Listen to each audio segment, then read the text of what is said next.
organized by European Liberal Forum and ALDE Party. It's an important moment for us to celebrate, especially on today's important meeting where we're going to talk about the conference on the future of Europe, but also because today we celebrate Human Rights Day. It reminds us how important it is to fight for freedom and liberties, but also reminds us how many people are behind the bars or they are sacrificing their families and wives because of the autocratic regimes. And liberals can play an important role in fighting for freedom, for liberties, for justice, rule of law. Allow me to thank you once again for being shoulder to shoulder with us in this fight for many decades. And many more will come because we have you, members of ALDE Party, dedicated political activists, freedom fighters, politicians, and we all want to change Europe for better. Dear friends, welcome to the third Hans van Baalen Town Hall meeting on the future of Europe, this time in Rome in collaboration with Europa. Thank you. Thank you for your assistance, but also thank you, Emma and dear friends, for your strong contribution on the conference on the future of Europe. We are very happy to see you here with us in the hall and online. It's great to see many people who want to discuss and shape the liberal future for better. Today's meeting adds to a series of town hall meetings named after ALDE Party's late president Hans van Baalen that ALDE Party has hosted over the past months and will continue to do in 2022. Hans was very passionate about this topic, and these town hall meetings are also part of his legacy.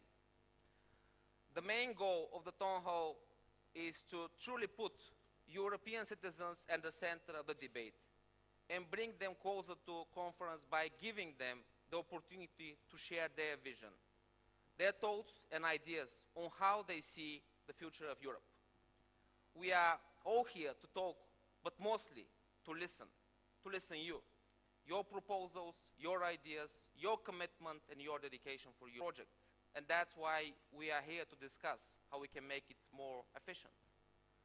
European citizens like European Union, but they want to see it more effective in working for them, be it on global level, but be it on national and local level. There is a need for change because European institutions are not designed for 21st century. They are designed rather to 20th century, but we live in different realities. We live in realities where rule of law is challenged every day, where freedom and liberties and NGO activism is shrinking in many countries. We live in realities where we have to compete with global powers, just to name some of them, Russia, China, US. And for that, we need to change European project, to make it more efficient, to make it more understandable for its own citizens. A conference on the future of Europe is giving us a good opportunity to start a discussion. Of course, we count on European Parliament, and we know what the European Commission and what the European Council will say. But also we want to have our vision, liberal vision, how to change Europe, how to give hope to hopeless, how to make European institutions more efficient, and how they can deliver to us, to the citizens. This was my initial remark. Please allow me now to welcome the co-host, my colleague and friend, Timmy Dooley, ALDE Party Co-President. And after that, Timmy, you invite Emma Bonino. Thank you. Please, Timmy, the floor is yours.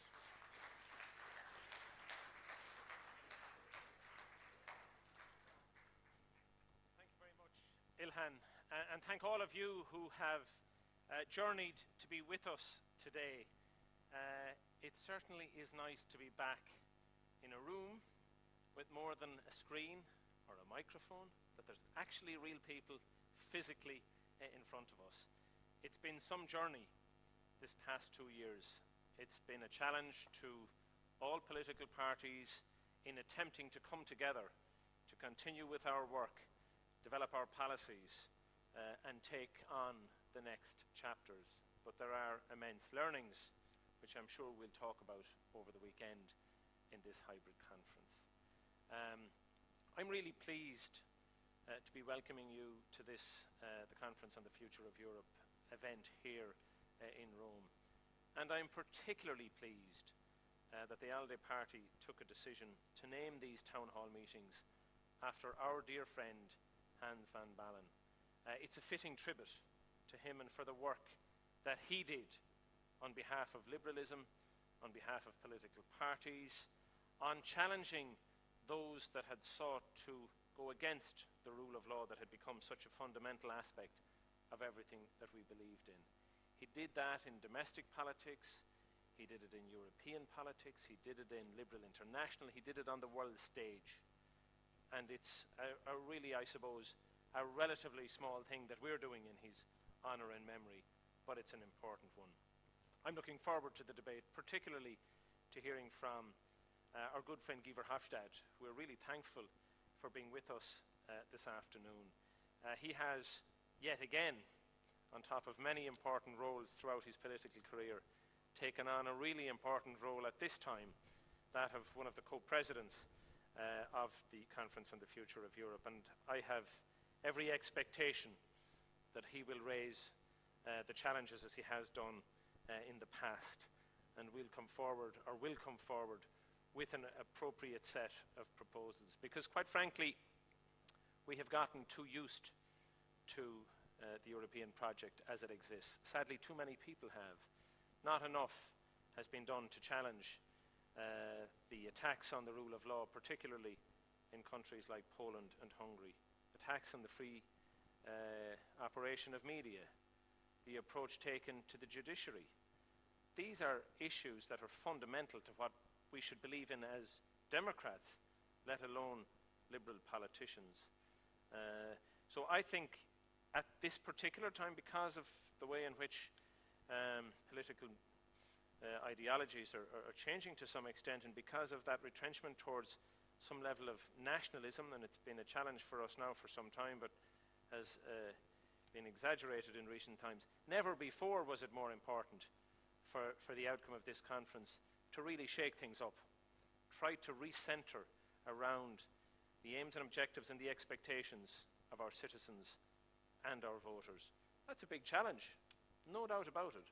But I think that we have the people on board who can guide us through that, who understand citizens and have done so for a very long period of time, and who recognize the tremendous benefits that membership of the European Union brings. Coming as I do from Ireland, small country on the periphery of Europe, we have seen how that retrenchment towards nationalism has impacted on our country, not by our voters, but by the actions of our nearest neighbours. May not necessarily have been a straightforward or a truthful campaign, but it was a campaign that was won. And that's where we've got to be careful about having a free media, a media that's not influenced by the political elite within any country. And there's nobody questioning democracy in the UK, but we saw whereby a campaign was hijacked by certain sections of the media with willing participants and agitators within a political process that was not to the benefit of their citizens, I might suggest, but certainly not to the citizens of my country or many other countries in Europe who had a close working relationship. So I'm looking forward to the presentation today and to the further outcome of the work that the conference is doing. It gives me great pleasure in Rome to call on Emma Benedetto to come forward now and offer a local welcome, a true Roma welcome, a true Italian welcome. Emma.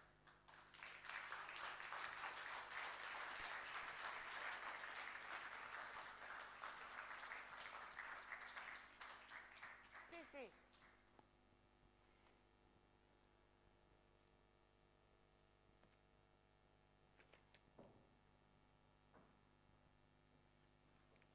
Buongiorno. Buongiorno. Buongiorno. No, I understand that the weather outside is not, let's say, it's gray, sad, and I'm sorry for you, because Rome is beautiful normally. But yes, we are powerful, but not so much as to book good weather for your visit. We send faxes everywhere to provide sun, and nobody listens. Seems discussing Europe. You can discuss, and nobody answers. Now, in any case, my very, very warm welcome in Rome. In a good time, meaning in a difficult time. But that is just the difficult times where it's needed to meet, to continue to dialogue, even when we can imagine are a little bit useless. It's not true. In any case, I stick with the sentence of all the great person who said once, Europe has been a dream for the few. It has become the reality for the many. It will become a necessity for all. We are in the many. And if it has to become a necessity for all, depends also on us. Not only, but also on us. Sometimes Europe makes me sad. But then looking around, I see nothing better. And so I accept, with the promise myself to make it better as much as possible. Can I tell you how ashamed I am, and I was, when I saw a few thousand refugees from Belarus stopped by Poland with ferry. I was really ashamed. In the cold, no food, no medicine, no assistance. So we have a continent of 500 million people. The most developed country, not only in terms of PNB, but in terms of social security, pensions. Look around. That doesn't exist in China, doesn't exist in Africa. Unfortunately, it doesn't even exist in the US. In Europe, it's there. Maybe a little bit obsolete, maybe it should need a reset, but definitely from all this point of view, we are lucky to be here. And these 500 million people are letting few thousand desperate migrants dying in the cold. For me, it's unacceptable. And I think that if Europe is a land of value, not a word of value, if Europe is a land of value, these things are unacceptable, like letting people drowning in the Mediterranean, or even worse, trying to save them only to bring them back in Libya and under torture, lager, etc., etc. It brings me just to say that Europe is our destiny, I agree, but it needs improvements. Democracy is one of these systems which is not the perfect one. Churchill said, as you know, is the worst one compared to all the others. But we are losing the sense of humanity. This is what I think I wanted to, because Guy, I hope you can give me some hope. on the conference going on Europe. I must confess that I'm not exactly over-optimistic. Not because the item to be discussed are not important, but there is one item for me extra important, which is lacking totally, which is the institutions.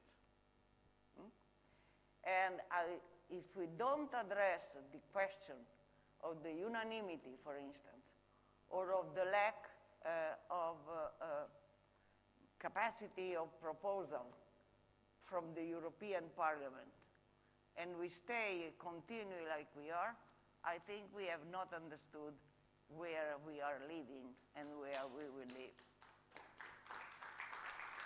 That's why. And not because I am a good person also. I am a good person, by the way. But in my country, sometimes it's said to a kind of visionary somebody living on the moon that doesn't have the sense of reality or the political realism. Forget it. It's not me. I understand very well the geopolitical, strategic implication, etc., etc. But I also know that when you are convinced that it's not only the P&B and the money who makes life acceptable and decent, we can negotiate much better. So I just wanted to wish you 2 days of good work, but on different issues that I think very interesting. But Guy, I don't think you are responsible, but if we don't insist in saying that the institutions in Europe need a reset after so many years from the Lisbon Treaty, we are just looking another way without addressing the real problem.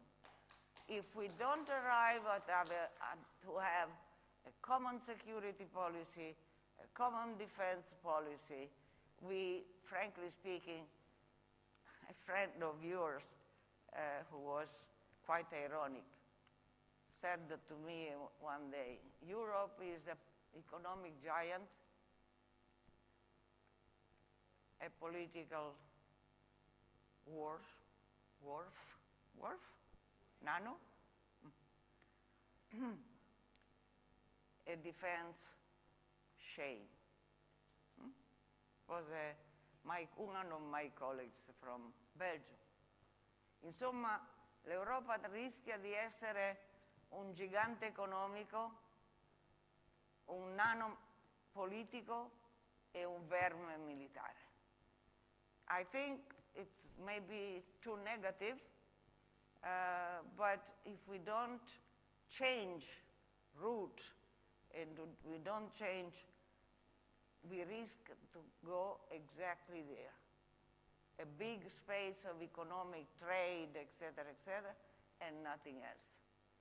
But our ambition, our dream, our hope is totally different. Thank you.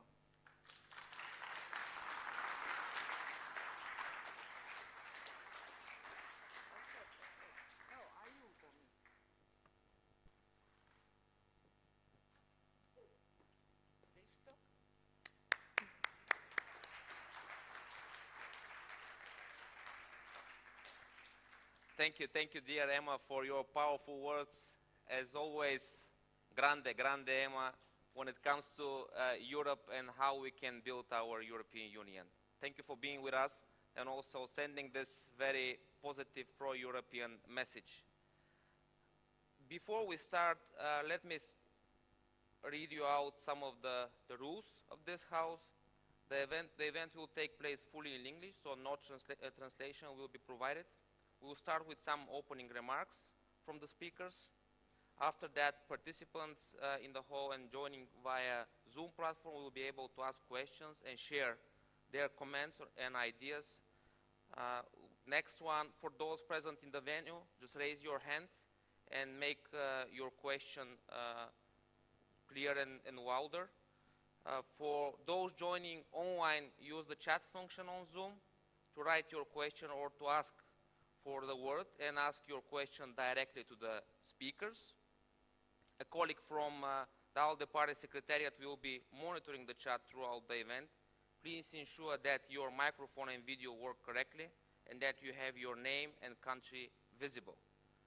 A kindly reminder for all of those joining online, please keep your microphones muted unless you are speaking. Now, allow me to welcome our distinguished speakers that you all know for today's panel. Olga Stefanishina, Deputy Prime Minister for European and Euro-Atlantic Integration of Ukraine. Please, Olga.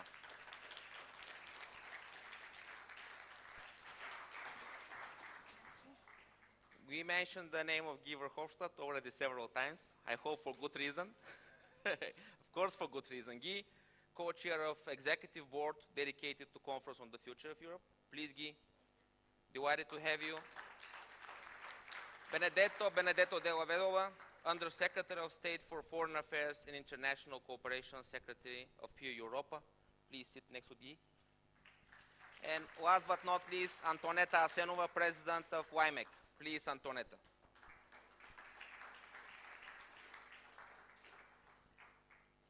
Well, I want to have a dynamic discussion today with all of you. And let me start with Olga. What role do you foresee for countries outside the European Union? Because this is not only about European Union of 27, this conversation is for the future of European Union. How do we see European Union with Western Balkan countries, with Eastern partnerships, especially in your case with Ukraine? Thank you so much, Ilhan. It's a great pleasure to be here in this very distinguished group of people by representing not only my government, but also the Ukrainian party, servant of the people, who has a strong willingness to cooperate with the liberal and Democrats over the Europe, which is a part of the ideas we share. So the question you're putting is really interesting, because the conference is about the conference of the future of Europe, but not only European Union. So it's very important that all of the Europe could be engaged in this process, and we are happy that through these discussions we could be engaged. I would start with the very simple issues which should be clear before we start discussing the perspective of the future, is that where we were, where we are, and where do we see ourselves. So we see that basically the European Union has played a very strong role on the post-war period in terms of economic development, mobilizing and uniting everybody over the same values. But now we understand that the whole world is facing a very severe challenges, but also the very strong transformations related to post-industrial era, like digitalization, climate change, globalization. And this is something where European Union has been always playing a significant role, but the new leadership is expected also from our side. It is really important to understand that those countries from the region I represent, like Eastern Europe, but also Western Balkans, that we are not the ones we were 20 years ago. We have self-committed ourselves to European integration, and it brings its fruits. Ukraine has been undergoing through a very dynamic process of reforms, which brings us closer and closer to European values, to Copenhagen criteria, but also which makes us stronger, more resilient, and more capable and more contributive towards the developments within European Union. So for us, it's really important that when we are talking about the future, to take into account a number of points. When it comes to the reform, which will be presented in I think half a year, it's important to take into account that there should be, first of all, the policy of engagement. because the future of Europe is not no more lying only within European Union. And those policies and vision the European Union forms directly affects all of the countries outside of the European Union. So the all-European and engagement policies should be essential in the policies when we're talking about digitalization, when we're talking about the green transition and the economic and trade development. But also it is very important for us, those countries like Ukraine, who has been a country reforming itself, transforming itself, but also fighting the actual war on its territory launched by Russian Federation. It is really important for us to see the strong leadership and strong commitment to make sure that European Union is a global player. It is expected, and this competition between global powers directly affects those countries and those regions who are struggling for democratic transformations, who are successful in these democratic transformations, and this leadership is essential for countries like mine to make sure that we keep this dynamic, and no matter what are the political cycles or the political configuration in our country, because 7 years ago, people were standing on the European square in Ukraine, fighting for democracy, fighting for freedoms, dying basically for this freedom. And this is not the political slogans, this is part of our DNA. So whenever you see a Ukrainian saying that that we're fighting for democracy, it means that we're sometimes even more dedicated to these values than many of those who are living within European Union. And this leadership is something we can contribute to, and this is something that we are expecting from. So I would stop here saying this very initial remarks, and we'll be happy then to get closer to the discussion. Thank you, Olga. Very, very good points made by you on European Union being global power, but also how to engage on different levels with Eastern Partnership countries, and in particular case with you, but also to show that you engage as a country, you engage as a political party with our MEPs in Brussels, also with our commissioners, liberal commissioners, and that you decided to come to Rome and to express your opinion about the conference. It's a big message to us that we are certainly going to work together. And as we spoke about the future plans, in March we will have a big conference in Kiev dedicated to future of Europe. There will be a big conference there. And Guy, the COVID is a striking point for Europe. And there is a direct question to you from Diana Lea from Latvia. And certainly she thinks that the conference is a good opportunity to reform European Union. But looks like the authoritarian states like China are better in managing crises like COVID. Better in managing because they have a different system. And will the concept of democracy be undermined if authoritarian countries such as China demonstrate that it can be better manage the crisis? And the question falls with the second one, and at the same time be economically more successful. What is the role of Europe in this crisis management? Yeah, I don't know if that works. Yeah, now it works. So they have given me a good... you want it good. No, they think that they can cut it off this one. So that's the reason that they have given it to me. So thank you very much for the opportunity, Jan, to be here. And I think that we can start the discussion on the Conference of the Future of Europe by talking about Ukraine.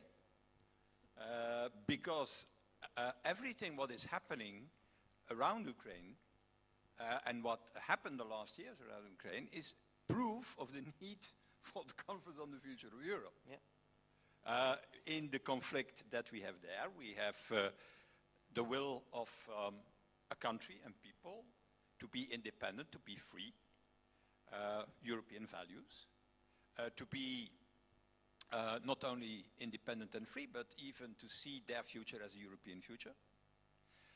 We see in that conflict a big power, Russia, who doesn't allow that, and who thinks that this is their game, their part of their property, I should even say. We see in that conflict also how weak we are. I remember the day that together with Hans we went to Maidan to announce the sanctions that the European Union has taken at that time, 7 years ago. Well, we are still not capable to do that, to repeat that when it is necessary in a fast and effective way, because we are dependent in a certain way. Look to our energy policy, for example, from Russia.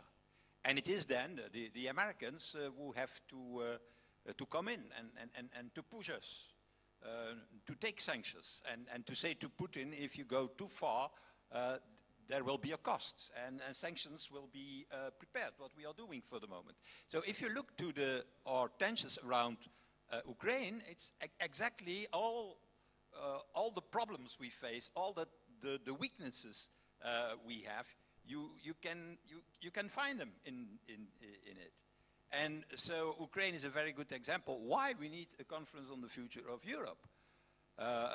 You talked about China, I talk about Russia, we can talk about India, we can talk about the US under Trump, but also under Biden. And the conclusion is every time the same. The world of tomorrow, dear friends, is not a world of nation states anymore, of 199 nation states. The world of tomorrow is a world of powers, coalitions, alliances, on a continental scale. China, that's not a nation. Forget it. It's not a nation. It's a civilization. It's Han. And there are many hundreds and ethnies and nations inside China, inside this civilization. And it is, a very cruel civilization in a certain way, as we've seen in Hong Kong, as we will see maybe also with the Uyghurs, as we see on a daily basis. That's a civilization. India is also not a nation. There are 2,000 nations in India.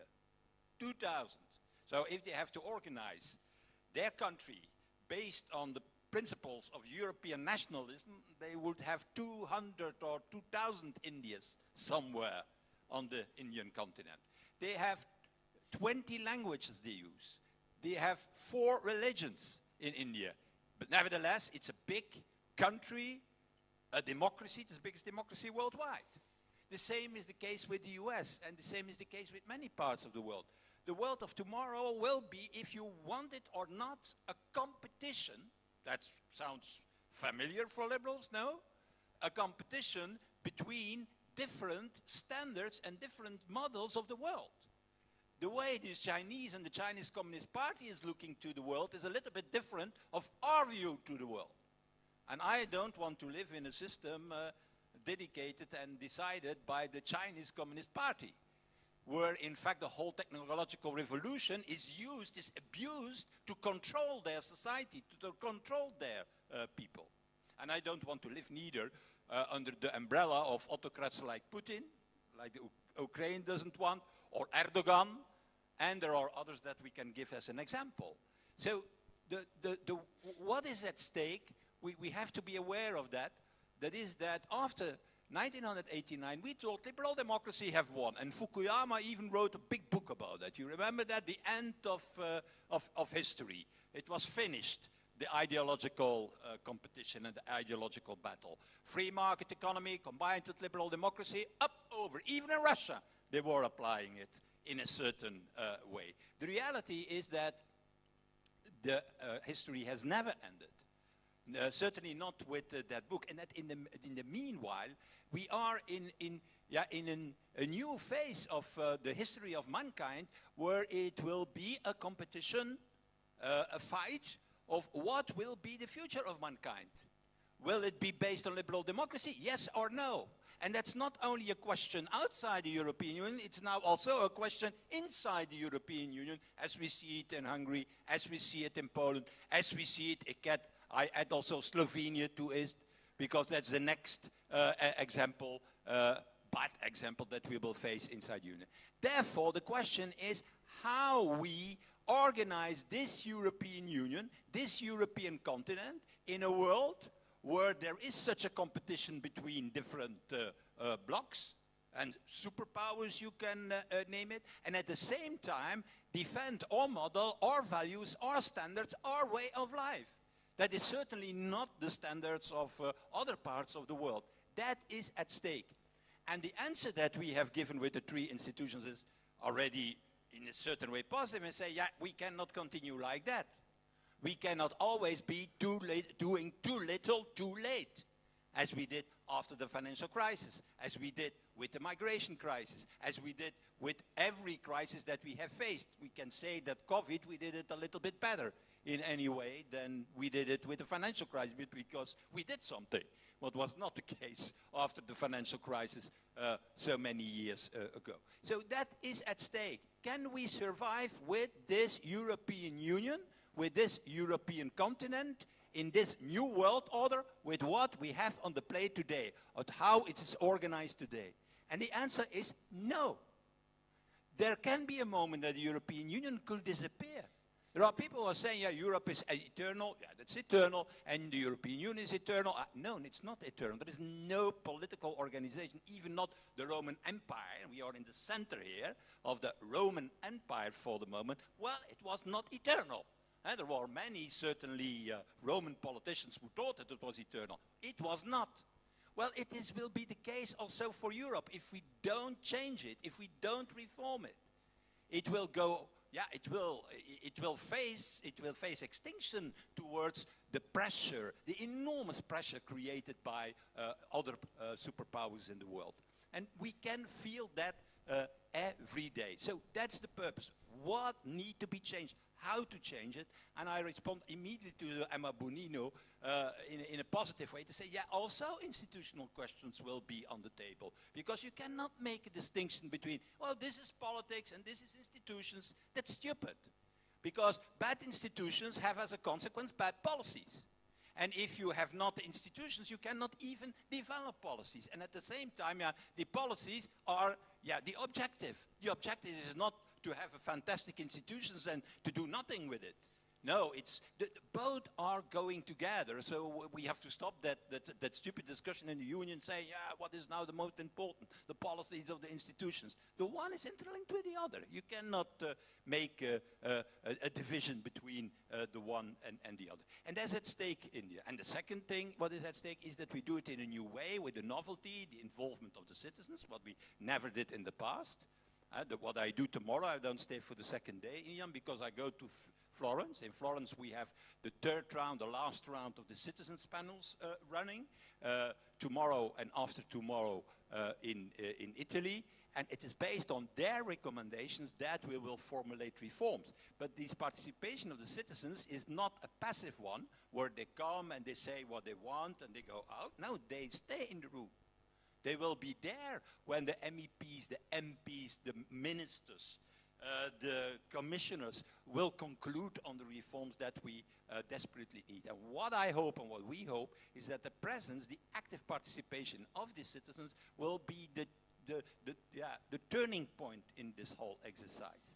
Because there they will create, in my opinion, the pressure where it will be based on what it will be possible to find agreements between the institutions and the political cycles in Brussels and in Strasbourg to change something. Thank you. Yep.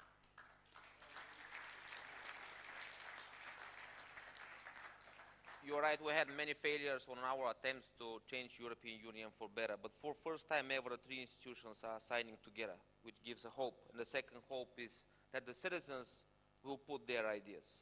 The citizens will guide institutions and political leaders. And hopefully we'll make it successful, but we are already doing a great job in conference.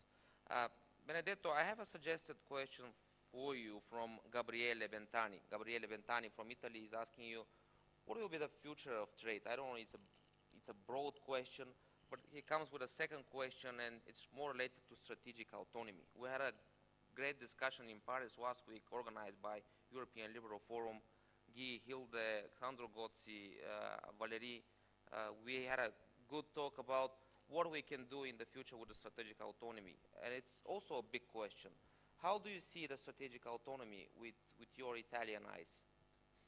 So Thank you very much. First of all, let me thank the ALDE for remembering here in Rome Hans van Balen, that was president at the time when Più Europa joined the ALDE as a full member. Well, the question is straight to the point. Of course, I think that free trade is essential for not only for us liberals, but is essential inside the EU. I think that free trade inside the single market is really best practice that we can show to the world. And I think that trade policy is a good example on how EU can function in the interest of the citizens and in the interest of freedom at a global scale. I think that we have to maintain our commitment to have globalization driven by rules. That means WTO, that means the trade agreements that only EU can sign in the interest of each and single member state, as it was with Canada or with Korea or with Japan. The bloc can have can negotiate in the best interest of our companies, not each single member states, not even Germany nowadays can negotiate it. Of course, when it comes to the strategic autonomy, well, first of all, the idea, I subscribe what Guy said about the necessity to act as a bloc in the global competition. Today is the World Day for Human Rights, for instance, and we have to say that probably if we look to an EU perspective, things are on the average at the EU level going better, not everywhere, but on the average it's going better. We recognize more rights about LGBT community, elder people, disabled people, and so on. But on a global scale, the situation on human rights is getting worse and worse. If we consider China, for instance, and what is happening in China with artificial intelligence. And we have to act as EU as soon as possible to have a sound regulation and to try to set the standard, at least for the democratic world, about the use of artificial intelligence in the interest of the people and serving the freedom of the people, and not the opposite, as it is happening in China, with the great power of collecting data by the Chinese state. But of course, strategic autonomy is first of all about diplomatic and military common policy, defense common policy, that it's urgent. We are close to Libya now. When 10 years ago was the crisis in Libya after Gaddafi, France has its own agenda, Italy has its own agenda, and the result, EU has no agenda, EU as the European Union. The result is that now in Libya we have Russia, we have Turkey, and Europe can touch the ball. Strategic autonomy is also about the raw materials and energy. We are experimenting during the pandemic and after the pandemic, shortage of, not shortage, but high cost of energy. That is due to the fact that we have no real common policy on energy, no common storage of gas neither. We are discussing if it's correct or not to open the new pipeline, Nord Stream. But we need gas from Russia, we need gas from the southern Mediterranean coast, and we are not be able to have our own strategy on energy, as the US did in the last decades. 20 years ago, US were depending on oil in the Middle East. Now they do not depend on oil in the Middle East anymore, because they are a superpower also when it comes to energy and oil. And a result is that they are not so interested in the security of the Middle East as they was in the previous decades. We have the shortage of microchips and semiconductors. Well, so far, the main provider of semiconductors for Europe is Taiwan. That is a free place, good place where to conduct business and probably so far to live.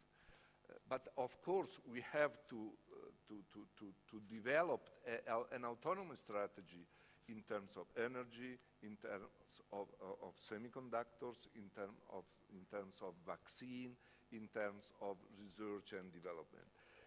And just to conclude with the answer, I think that we have to find the balance, but it's possible to find the balance among free trade, not only inside the European Union, but also among European unions and the rest of the world, and at the same time to have some good policy in order to develop as strategic autonomy in terms of energy, semiconductors, raw materials, and so on. But to develop this policy, we need, and I agree with Guy, we need sound institutions and good institutions prepared with powers, rules to do all these things. So far, we have power about trade policy, and trade policy, I think, is functioning. It's functioning very well. Of course, we have to reform everything. We have to reform also trade policy. But trade policy, being one of the few really EU policies, function very well. Italy is one of the second power in terms of exports in Europe, and now is the first one in the last semesters. I always say to the Italian companies, this is thanks to the EU.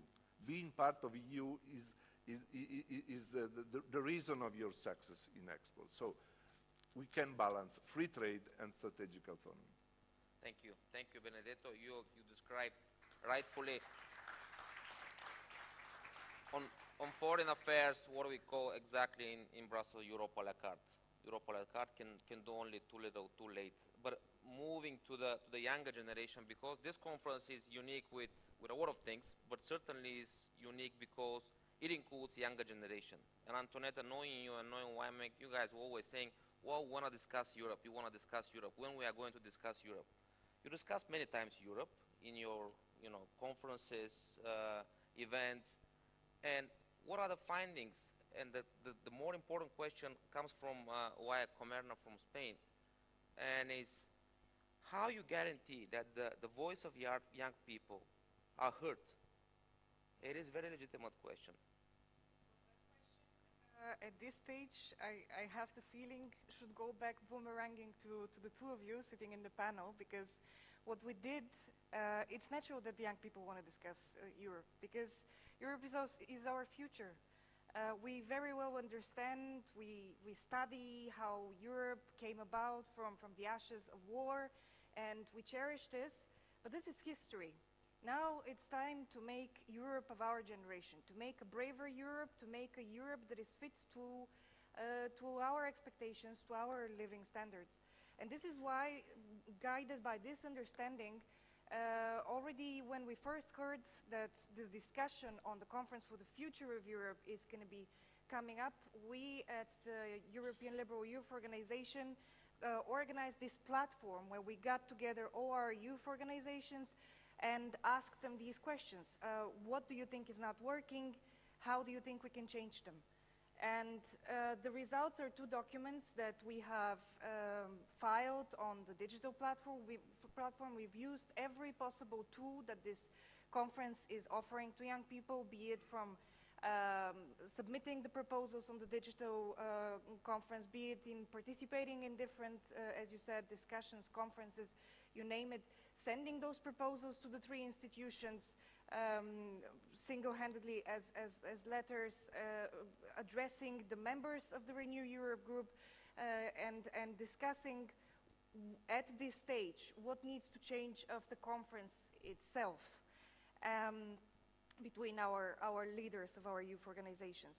And the thing about young people and what they want from this conference, not from the general discussion of the future of Europe, but what we want from this conference is to see concrete outcomes and concrete ambition.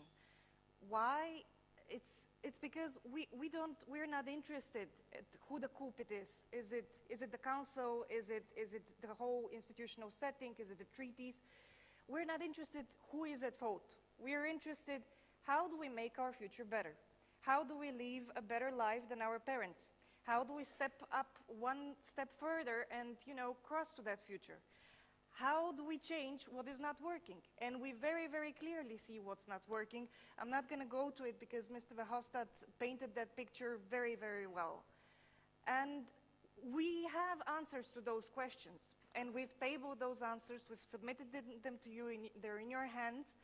Now, what we expect from you is concretics, something to come out of it, something to move forward Europe, to take a leap forward with European integration, to give us a better future, and yeah, to just be brave, because that's what young people are expecting from the current decision makers. Well, the future of liberalism looks like it's in a good hands. They have a plan, they have a strategy, they submitted their proposals.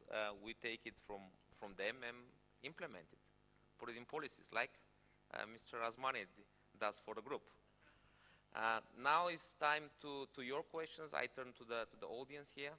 I see Rudy is willing to go first. Please, yeah, microphone will come for sure. Introduce yourself and the organization you're representing here. So Rudy, first question, and then I saw a gentleman behind Rudy. Yeah, and Nino Jakovčić, former colleague Nino Jakovčić, is with us. I introduce myself for people not knowing me. I'm Rudolf Rentschler from FDP, Freie Demokratische Partei in Germany. For short, for a lot of people, I'm Rudi. I have a question, especially to Guy Verhofstadt, also for the other ones. Guy Verhofstadt told Europe should act as a bloc, and that's also a question of institutions, same as told us Emma Bonino. Now, how can we advance with the institution? What's your idea? We have had two visions. Some years ago, it was Macron-Sorbonne talk, and now we have a vision in the German coalition. The coalition treaties are the hands of the German liberals going quite far for closer European Union. Even at the final stage, we imagine a decentralized federal European state. Okay. It's the final, but there are steps between, and how can we go on, for instance, with a conference on future of Europe, the citizens, but there also should be qualified politicians also to be implied, since a lot of citizens do not know very much about European institutions. Then here a little remark to Pure Europe, always speaking from free trade. The Liberal International is speaking of free and fair trade.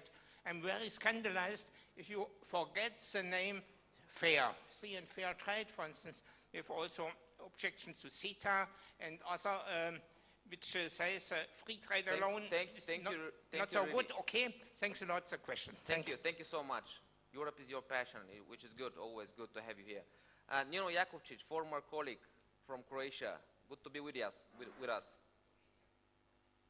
Croatia.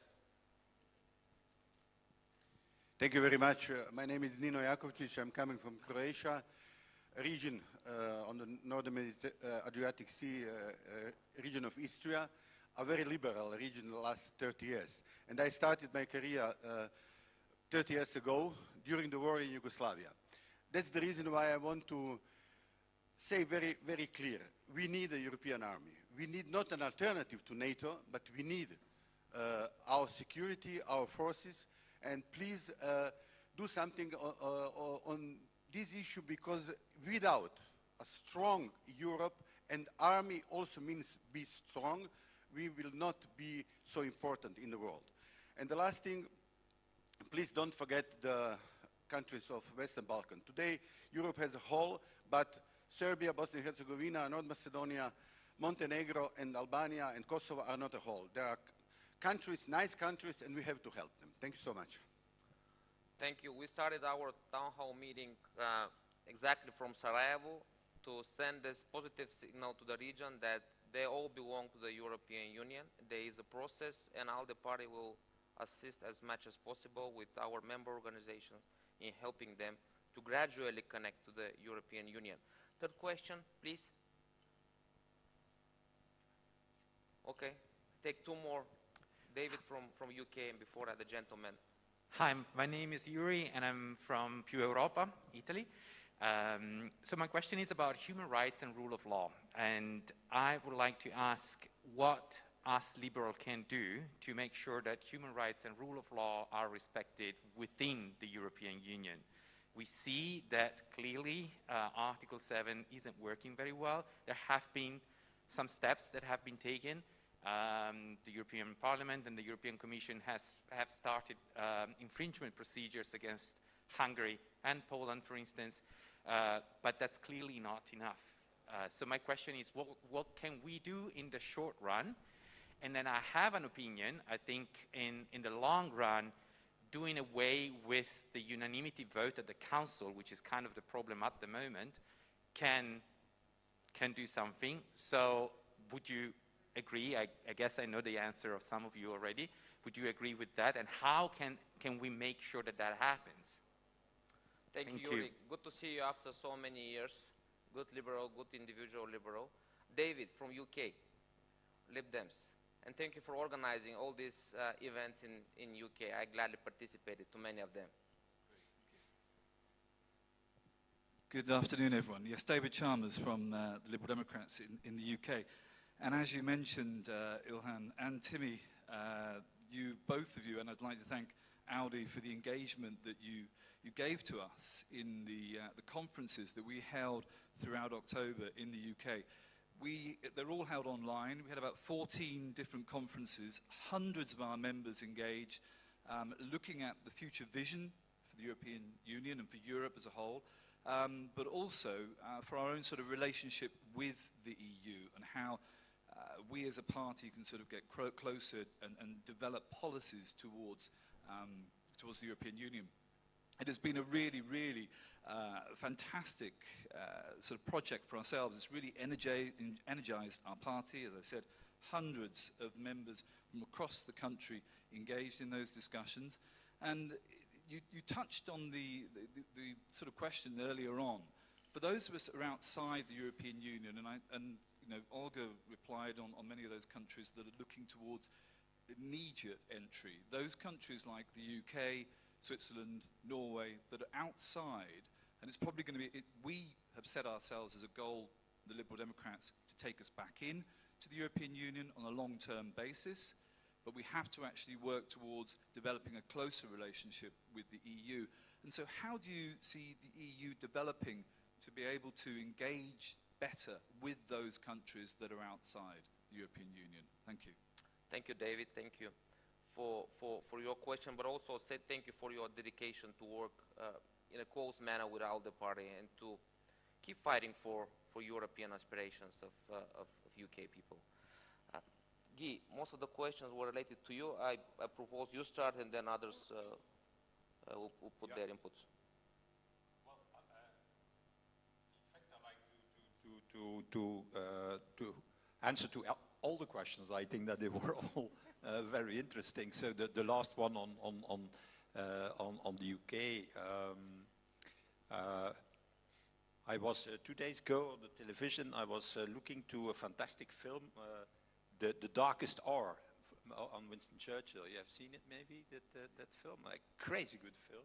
And you say, why are these people who fought with us outside our common European project? That is the most crazy thing that you can imagine. And so if you see this film, you see the dedication of Winston Churchill in a certain way, in his war cabinet, totally alone, against all the naives around him, fighting for democracy, for liberty, for freedom, even not receiving from Roosevelt the necessary airplanes and so on, but with an enormous conviction. Yeah, Europe exists today because of that conviction of this man and of that people, of the British people. So there is only one place for Britain that's inside the European family. That's the only place he played. And I'm pretty sure that if you continue your work, what you are doing for the moment, there will be that majority will be there again. Not tomorrow, maybe not in a few months' time, or maybe a few years, but certainly there will be a next generation who are saying, look, in this world order, we have to be there. And we need also the UK to do that for a number of reasons. For reasons of values, defending values, for reasons of the internal market, don't forget it, for reasons also to defend our European civilization and values in this new world order. Who can do that better than the UK with the European Union, and the best is inside the European Union. So I'm very supportive for everything what we can do to create that link with, and to continue to have that relationship with Britain. One of the ideas I got, it never materialized, was to give the possibility for a European citizenship for those British citizens who are saying, yeah, but I am European. I want to continue to have a European citizenship. And I think it will re-emerge now in the conference, that idea. There are citizens who are proposing that, saying, wherever I live, I want to keep my link, my relationship with Europe. What is a fantastic idea, and what we have to cherish. I wanted to come back also to the Balkan history. Nino, that's his real name, so Jakic, that's another name. Nino is his name. Nino, I see that your capelli are very long, eh? That's since you are outside the parliament, so, okay. But yeah, the Western Balkans, let's be honest, it's completely stupid what we do. It would be better that the Western Balkans inside the European family, then we don't need to continue to have soldiers on the ground in the Western Balkans. Because that is what we have for the moment. In Bosnia, in Kosovo, still European soldiers there. Because it seems to me that the future of all these countries is inside the European Union, and we have to continue to work for that. And on the defense, then I stop, because otherwise I will monopolize this whole the debate now. On defense, I'm completely on line that defense needs to be. We need to create a European defense community. That's for sure. By the way, that was the first project. If these French were not so stupid in 1955 to vote against it in the French National Assembly, we would have today a completely different world and a completely different Europe. Completely different. Can you imagine that we had approved the European Defense Community in 1955? With everything what it implies, because it was a whole army, so everything, and then at a certain moment also a constitution to organize all this, and then it was voted down in the French National Assembly for stupid reasons, where we will not go into detail, but we need that defense commitment, because it's the biggest waste of money in the European Union for the moment. Europe spends 4 times more than Russia on military. 4 times, So that is then 40 times more than Ukraine on defense. That is what we spent. And together with the UK, we spent more than the Chinese on defense. And it's true, we spent only 40% of the Americans. but we can only do 10% of the operations of the American army. So I'm a lawyer. I'm not a mathematician. Nevertheless, I was Minister of Budget at a certain moment in my life. But I'm always saying, if you are Minister of Budget, you don't need to know anything about mathematics. You need to the word no. That's all thing that you need to know. So, and that's. I know, even I know, as a lawyer, that if you spend 40% of the Americans, you can only do 10% of the American operations of the American army. That you are 4 times less effective. No. And that's because the duplication in Europe. We duplicate everything. We have the most, the highest number of soldiers of the world that we have. But we are not capable to stop the Russians when they come this side without American help. We have more than 103, 105 equipment, military equipments, different military equipments in Europe. It's less than 20 in the US, to give an example. So it's the biggest waste of money that exists.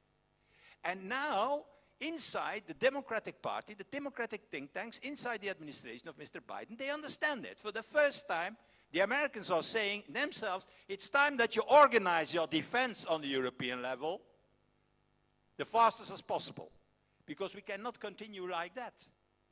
And when Biden comes to Europe, to the NATO summit, a few weeks ago, it was, what he said, he talked about what?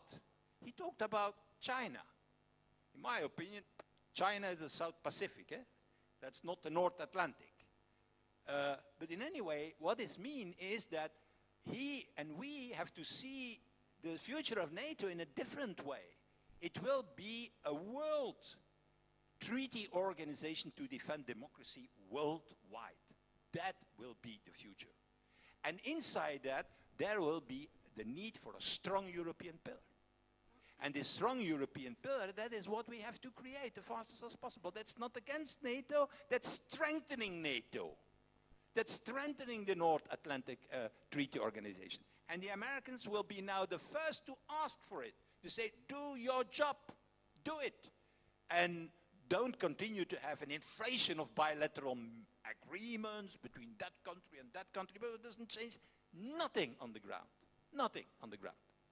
When we start in Libya, after 2 days, we have to phone to the Americans, we have not precision ammunition anymore. If we had the problems in the Western Balkans, Nino, it were the Americans, Clinton, who did the job. Not we. And Clinton was explaining there in America where he did that operation, because there was no American who knew where it was. In Kosovo, and the bombardments on Belgrade and so on, he did the job. And so we cannot continue like that. We cannot continue. We are not respected in the world, you know, because we are not capable to do that. And there, it brings me to my last point on the German. Time flies fast with you. Why I'm saying that? Because for the first time, these things are possible again in Europe. Because, yeah, let's be honest, for the first time we will see a French government, hopefully with a re-elected Emmanuel Macron, who is a very dedicated pro-European, and the German government again speaking the same language. Because let's be honest, the Merkel, I like Mrs. Merkel, I find that she's a fantastic politician, but for Europe, she did nothing at all. Nothing. When there was the migration crisis, he said, wir schaffen das. We're going to do it ourselves. It was not a European solution. Fortunately, with the COVID, there was this, COVID was, didn't know any borders, so that was the only advantage of COVID is that it is not, it has no national identity with COVID. So what happened was that she was obliged to do something. So we, for the first time, we have now a German government with the same ideas, more or less the same ideas as the French. So for the first time, they will, again, using the same language. That doesn't mean that the French will speak German, or the German French is impossible, but at least that will happen. And that is a huge, the conference for that has a chance because of this engine that again for the first time speaks and goes in the same direction. Yeah, good. Benedetto, I give you a word and then I turn to our online audience for 2 questions. I want to add few things to what Guy said perfectly. This is my, when we will elect directly the president of EU, he is my candidate, of course. But you forget Italy, because this is the windows of opportunity, because you have Macron, you have the new coalition with liberals in Germany, and you have the Draghi's cabinet in Italy. And when Draghi went to the parliament, he said, my government is a pro-EU government. È un mio governo, un governo europeista e atlantista, pro-EU and pro-good relations among EU and US. And I think that what you said about the necessity of a common defense policy is one of the things that I was in the panel of citizens about the role of EU in the world, in the future, and the idea to have our own defense, common defense system is largely shared by citizens, first of all by younger citizens. I want to say a word on the answer that Yuri. Of course, we are back to the speech of Emma. We need to finish with the unanimity. If we want to tackle the rule of law and human rights inside the EU, we need to finish with unanimity rules. What is going on with Poland and Hungary show that we need to end the unanimity. Even for one more thing, it's not only a domestic issue, but being, just not to mention a global power, being China, now you need just one government on your side when it comes to foreign policy of the European Union.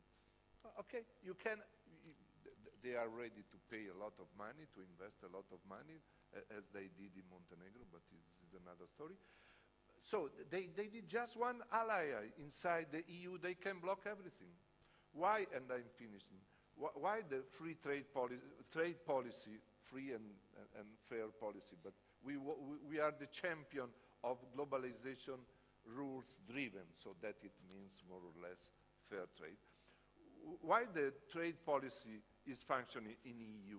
Because you do not need unanimity. You can decide with a qualified majority. So, Yuri, you are perfectly right, because the situation of human rights is not going better worldwide, but we have some risks inside the EU, and we have not the instruments to block. I'm sure that the majority of members of the European Parliament, of member states, the Commission, the majority of EU citizens doesn't like what is going on against LGBT community in Hungary or in Poland. But we have no instruments, real instruments to block. And at the end of the day, I hope that the Commission will keep the point to say to our friends in Hungary and Poland, you are benefiting from the single market as nobody else. We have Italian companies that withdraw their investment from Italy and they go to Hungary and Poland. Okay, it's the rules of the game. We accept it. You are receiving funds from taxpayers in Italy, in France, in Germany. Okay, it's the rules. But you have to be compliant with the rules of the club. Otherwise, things are getting worse and worse. Thank you, Benedetto. Now we go from Rome to Cyprus, to Praxua Antoniado, good liberal friend. I will ask Praxua, and the next will be Clara Puig from Spain. Thank you, Ilhan. Good evening, dear friends from the United Democrats in Cyprus. I have a question, a comment for Guy and partially for Antoinetta. Our concern is that in order to achieve the reform necessary to make Europe stronger, we need to gain the support of the people, of the EU citizens, and to have this support with us, which is, of course, the target of the process taking place now. But also, in order to have the support of the people, we need to have truly free media, as also Timmy mentioned in his introduction, bringing also the example of Brexit. And we see this issue of not essentially free media on the surface, but not in essence, and partially this may also be taking place in Cyprus. So I suggest that as part of the reform which is targeted, that we find a way to introduce stronger safeguards for free media, to make this institutional, that there are institutional safeguards to ensure that media is truly free. And this also relates, I suppose, to what Antoinetta said, that yes, we know the history, Europe arose out of the ashes of 2 world wars, but this is part of history and we need to move on. Yes, but we risk, if we do not really have the people with us through proper information, we risk what Guy said, that the European project may not be eternal, and that in the end, this European project of peace and prosperity will remain indeed in history and will not have a future. Praxula, yes. Evcharisto, we are under enormous pressure. Very, very good and clear points made by you. Thank you so much. Good to see you again. Antoinette and Guy will answer your questions. We are going to Spain. Clara, please. Hello. First of all, I wanted to thank all participants for being here today and sharing their views. I have 2 questions. One is for Ms. Stefanishina, because I found it very interesting what you were saying about the future of Europe, that is not playing anymore only within the European Union. And I wanted to ask, where does she see the relationship between the EU and Ukraine going, especially within the context of the present conflict with Russia? My second question would be for the LYMEC president, for Antoinetta. You know, I have been very involved in the development of LYMEC policies and proposals for the conference. But one thing that worries me a lot is that the people that are interested in the conference are normally people, or at least what I have seen, very involved in EU politics already, that are close to the EU bubble, but whenever I talk with my family or with other people that are outside, they don't seem to either have the information. I think I have explained to my parents what the conference was 6 times already, because it's not covered that much in the national media, and the role precisely of not only having the citizens that go to Strasbourg or the people that are really involved already in the conference being involved, but also the general public opinion. How can we ensure that we are getting this public support, or at least that this information is reaching the public? We want to see outcomes, yes, but if everybody thinks that just a few people took those decisions, would it be really something good? Thank you, Clara. Muchas gracias. Thank you so much. My proposal is this time we start with Antoinetta, and she will deliver her concluding remarks. I remember the famous conversation between Margaret Thatcher and Mikhail Gorbachev, when Margaret asked Mikhail Gorbachev, "How are you, Mikhail, today?" And he answered, "I feel good, but if you continue talking to me, I'm not that good." So the status quo in European Union today is good, but if we continue talking, looks like it's not that good. But there is a hope that with this conference, we can reshape European Union, we make it more efficient. And I would like to ask Antoinetta to start concluding her answers, but also, if you can, to finish the questions. One of my famous question to you: conference will be a success if. Can you finish this sentence? To me, conference will be a success if we have concrete results and at least unanimity is abolished. This is about it. It doesn't matter how we're going to achieve it. The conference will be a success if something concrete comes out of it. And that brings me to the two questions. Look, the platform gathered ideas. The panels encompassed the discussions between the selected citizens. But if in the end of the day, this is boiled down into proposals that are already on the table, proposals that the Commission is fitting within its current priorities, then indeed the whole exercise will be downplayed as an exercise of Brussels geeks. That's going to be it. And that is why it's very important that, as the two speakers said, that citizens are included in this process. And this is why, as I mentioned, in September, we gathered the presidents of the youth organization and we came up with this call of action, seeing it as a kind of like the pause between the two parts of the game, to give our conclusions of what we think needs to change. For example, to have more influencers included in the whole process, to have more national leaders speak about the conference. And of course, to engage more national media. And for that, if we, the young liberals, want this process to not just stop with this conference, but to continue being a platform for the citizens to have a direct conversation with decision makers, then there are a few things that we need to change about the conference itself as well. For example,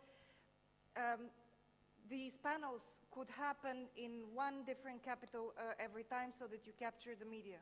Because the reality is, when US elections are happening, in the US capital, there's 10 times more European media than there is when the Conference for the Future of Europe is gathering in Strasbourg. This is ridiculous, and this is something that we need to tackle. We as society, media, and generally all of us, we need to constantly change this process. And to finish everything that we've been discussing today, the Conference for the Future of Europe is about evolution. It was said during the discussion that there will be no end of history, and that is very much true. History is moving, and we have no other chance but to move with its pace. For this, we need ambition, we need changes, we need to look forward to the future. We cannot risk to sleepwalk through this chance. Benedetto, for your conference will be a success if? If it will not be a failure. Well, I think that we have, I hope that it will be possible that the outcome of the conference will be some, maybe few priorities decided with a huge majority, but unfortunately the success of the conference at the end of the day will be in the hands of the institutions that will decide, European Parliament, Commission, and unfortunately Council. But I hope, and the national parliaments. But I hope that it will be possible to have some few clear points of improvement that are needed in the interest of our values and our interests as companies and as EU citizens. If we are not able to change the rule of the game will be the same, but it will be the game of the past and not of the future. Thank you. Guy, back to you. Yeah. What is a success? Well, first of all, that there is no misunderstanding. The conference is not there as a sort of PR operation towards the public opinion. That is not that's not the conference. It's not a pure saying, look, we listen to the citizens. Look how good we are, fantastic. Hop, and it's over. That's not the conference. So I'm less busy with the question, are there now 40,000 accounts opened by citizens or 35,000 accounts opened by citizens? I like that there were millions of accounts opened. There are in total 4 million unique visitors have been on the digital platform. So that's not bad, but that's not 4 of 1. That's 1% of the population in Europe. But that's not the main point. The main point of the conference are, in fact, the citizens panels, where we have randomly selected 800 people in 4 panels of 200.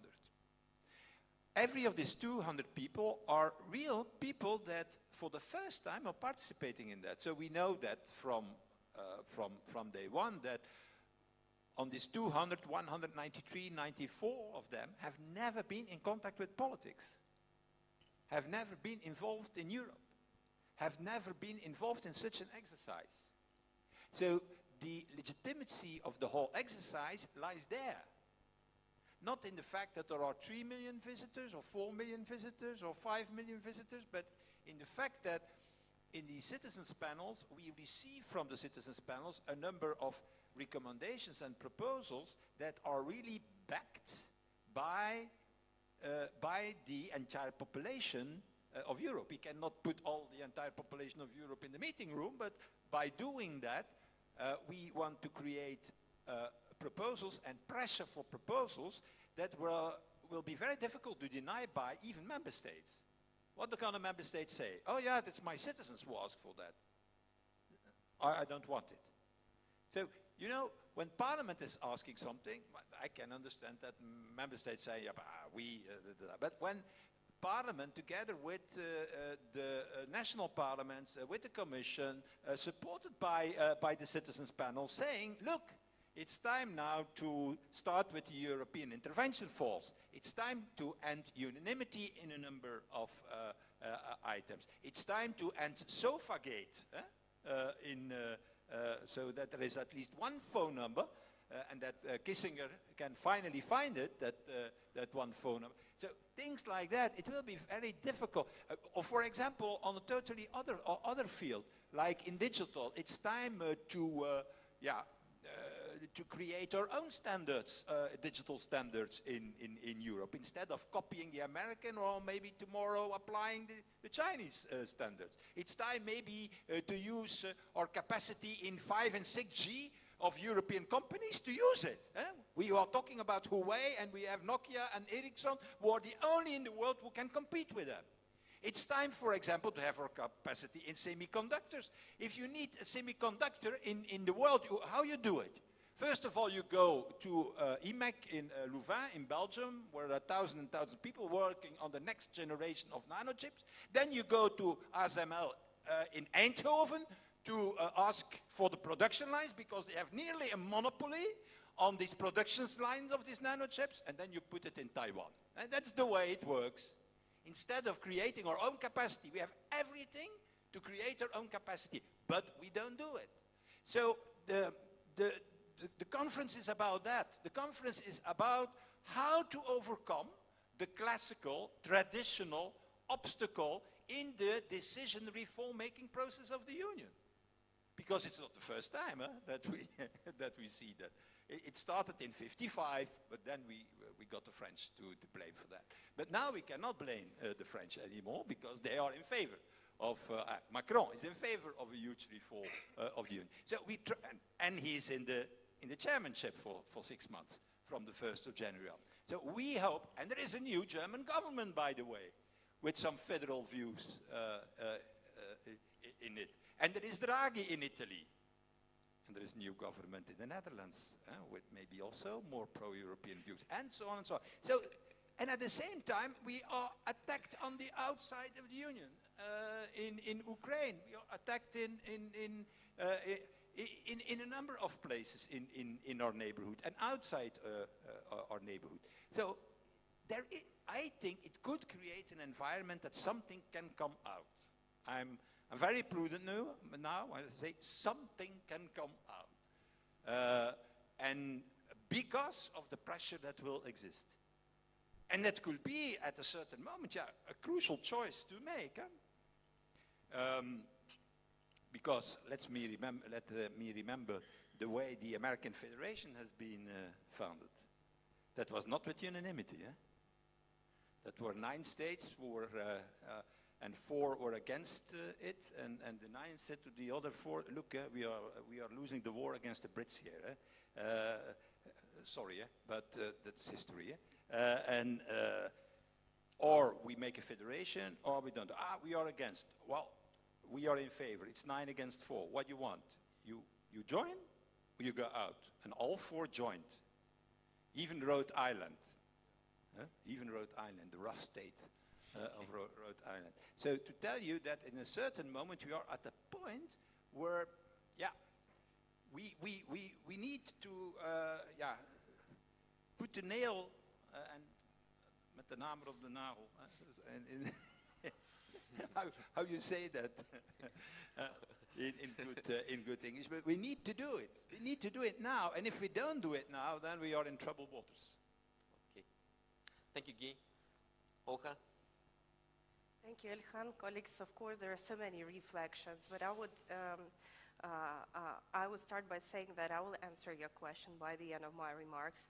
And I think it's very important to hear the feedback from the perspective of my part of Europe, of my region, of a country. And I will start my remarks by saying, which country do I represent? I represent a 40 million country with the most educated people of Europe, which has been recognized by all the ratings. A country producing and exporting and importing everything from the organic food to the most sophisticated defense techniques. A country dedicating 5% of its GDP annually for the security and defense budget. A country who has raised the IT market 15 times for the 2 years. A country who votes and lives in the smartphone. And we definitely have something to suggest to Europe. And what do we expect? We expect really a continental power, the European Union and Europe to become a continental power. Because I fully agree with the remarks that this is really essential for us, because there is no challenges that could be faced by the, as President Duda was referring, which is not maybe very in fashion, I mean, to quote him right now in these circumstances.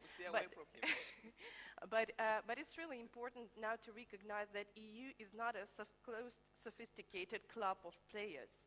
And the decisions which are now taken, they're so impactful and they're so unbordered that they could not be faced by limiting with specific borders, especially when we're talking about the energy crisis. This is something which could not be put in a specific border because we should face these challenges together, because Russia is really outside of EU borders, but it plays the energy market and it plays the rules by skyrocketing the prices. And these prices, they have no borders, they have no limits, and they are not subordinated to any regulations, you know. The same comes to the green transition and the climate change. This is something which is, again, is not limited by any borders. And if we want to reach climate neutrality and to reach the ambitions of the Paris Agreement, we should act together, and there should no be borders in that regard.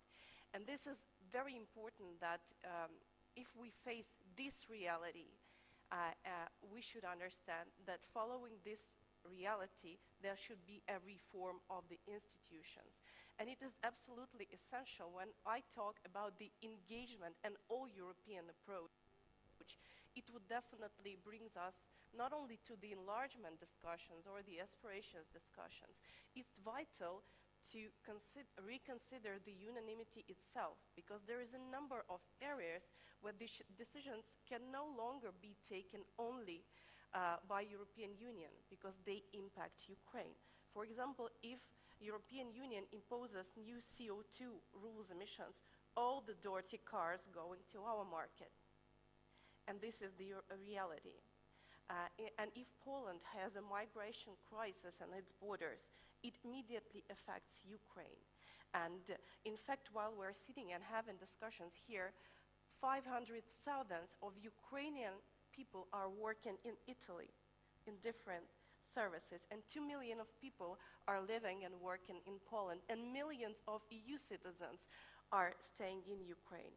We have a free trade area, we have a single aviation area agreement, so we're so interconnected that there's no other way but to limit ourselves with the decisions which could be limited by a border. So reconsidering the unanimity in that regard is absolutely essential, because reconsidering unanimity is the new enlargement to our regard. And finally, I want to answer the question, the successful outcome of the conference would be then defined by our servant of the people team with the two dimensions. If the issue I've been reaching you all with on the all-European and engagement approach will be addressed and presented in a very clear institutional dimensions and the proposal to reform the European Union and adjust it to the challenges. But also, if I will see that this reform will open the way to the new flow of the reformers, of the liberals, because this is exactly where the emotion we have here in Ukraine. I'm here represented with the 4 members of the Ukrainian administration, and we're all under 40 years, and this is the average age of all our reformers. And we are the fresh blood of reformers struggling and having the freshness of each and every value filled at our borders, at our territory, and every word which is now fixed in the Constitution of European Union is really in our hearts. So we have this energy, and we want to see this energy and this way to new reformers, and that's why I guess I am here to say that we stand with you. We're ready to contribute. We're ready to bring this energy, fresh ideas and fresh reforms from our territory, and to bring it to European Union, and to make sure that there is really a strong ambition to have the continental power reborn in our part of the world. Thank you so much. Thank you so much. After a very powerful message from Olga, I don't want to prolong this discussion. Thank you so much, Olga, Guy, Benedetto, Antonetta. For me, it was a privilege to moderate this panel. Can I ask for a big applause to our speakers? Big applause to you and to all those following this conference behind the screens. Thank you so much.